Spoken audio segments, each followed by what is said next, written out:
Well, we're very excited about the latest addition to our studio, and that, of course, is our water gardens. And we want to thank all those involved with our project again, because as it's turning out, it's one of the focal points here at our studio gardens. Now, with the onset of winter, there's a few things I want to tell you about to help ensure the safety and the security of your plants and fish throughout the winter, so you'll be able to enjoy your garden again next year. Now, the first thing is what we call kind of a transitional period, and that's going into the fall where the leaves start to drop on some of the trees. The first thing that you want to do is just go in with any kind of a net, and really with the size of our pond, we need a little bit longer handle. But you want to go in and clean out all of the needles and grass, and we're right here by some pine trees, so we have a lot of pine needles, and we want to get those cleaned out as quickly as we can. Then one of the things that's really a great idea, especially if you're with some of the hardwood trees or deciduous trees, is to purchase some kind of a bird netting. And again, it's pretty coarse, and we've already strung some up over our water garden here to actually catch the leaves before they fall into the pond, and it'll make it a little bit easier to keep it clean. Now, the needles, depending on how they land, might go ahead and fall through, so you would need something a little bit finer. But Alan has constructed a little frame in the center to actually keep the netting off the plant material. As windy as it's been lately, the netting could possibly break the foliage. So he has it at an angle to still protect them from the leaf drop and needle drop, but also to keep it from getting tangled up in the netting. So keeping the pond free of debris will not only keep the filters from clogging up, but also avoid any pH changes that might harm the fish or plant material. Now, the other thing, since our pond is very new, we've not been able to train our fish to come up and feed yet. But if yours will feed, it's a good idea to try to increase the amount of times that you feed, maybe from 1 to 2 times a day, or as much as a fish will eat going into the winter times, because once it gets cold, they'll go to the bottom and kind of hibernate and stop eating, so it kind of gives them a little bit of extra nutrition going into the winter months. Now, the most important thing during this time of year, after the transition period, is to watch the temperature of the water. Our water temperature is about 59, 60 degrees, and we're just using a compost thermometer to check that water temperature.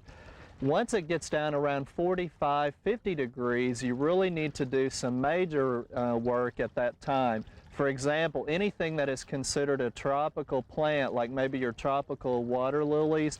In our case, we have the umbrella palm, the taro plant. Those things are not cold hardy, so we'll be moving those into the greenhouse.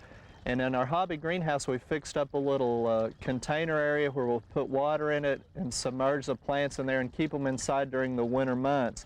Also, remember, a lot of the floating plants, like the hyacinth, are also not winter hardy, so if you leave them out here, they'll freeze and die. Now, you could take them in the greenhouse. We might try to keep a couple of them, but as inexpensive as they are, we may not go to the trouble and just try to purchase some again for next year. So, trying to protect the plants that are very cold sensitive is real important. Also, the other plants that are winter hardy, we're going to move them over to the deepest part of our pond. So we'll actually move the plants in the containers from our shallow bog area and set them right in the deeper part, and we'll stop fertilizing any of those plants at that time.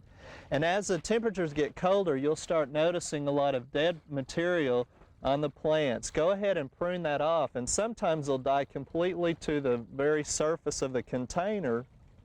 Trim it off, because that way you won't harbor any diseases. And if you get any new flush of growth, leave that alone and let it just grow as much as it will during the winter months. Now, the other thing is that really you're going to be trying to shut the pond down for the winter, and one way to do that is to remove the filter and the pump if you can do so, and that way they won't be freezing on you. Now, if your pond is big enough that you have to leave the pump in, there are pump protectors that they're called on the market that will help in any kind of freezing conditions, so you might want to invest in one of those, but we'll just remove ours. And it's real important that you watch the water, because if it should freeze over solid, it will actually trap gases in the water that can be harmful to the fish. So watch the temperatures. One thing that you can do is just lay down a piece of board in the water, and usually right around this base, because of it moving and the water temperature, it won't freeze and it will allow oxygen to get in, and then it's a little bit easier to break it. But if it should freeze solid and you come in and break the ice or crack it, that shock can also affect the fish. So you want to just avoid any kind of freezing solid as much as you can. Plus, if it freezes solid and it freezes the containers, you can also lose your plants. So again, trying to protect it maybe with a covering board, or again, maybe investing in a thermostat controlled water heater or pool heater. And if you do get a heater like that and you raise the temperatures too much, that's also a detriment to the fish.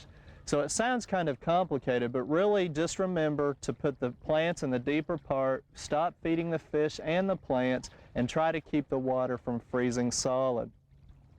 Now, really that's all there is to it, keeping it clean. Then next season, when the temperature of the water gets up around, say, 50-55 degrees, go ahead and bring out the filter again, install it, get it pumping, cleaning the water out, install the plants again, locate them where you want to, start feeding the fish, and then enjoy it for the rest of the summer. So hopefully these are some tips that if you've not incorporated in your water garden, you'll try to do before the winter gets here. We hope you've enjoyed this classic from the Oklahoma Gardening Vault. Remember, even though these tips and techniques are timeless, there's always something new to learn in the world of gardening. By subscribing to both Oklahoma Gardening and OK Gardening Classics, you'll have access to a wealth of gardening knowledge, both classic and contemporary.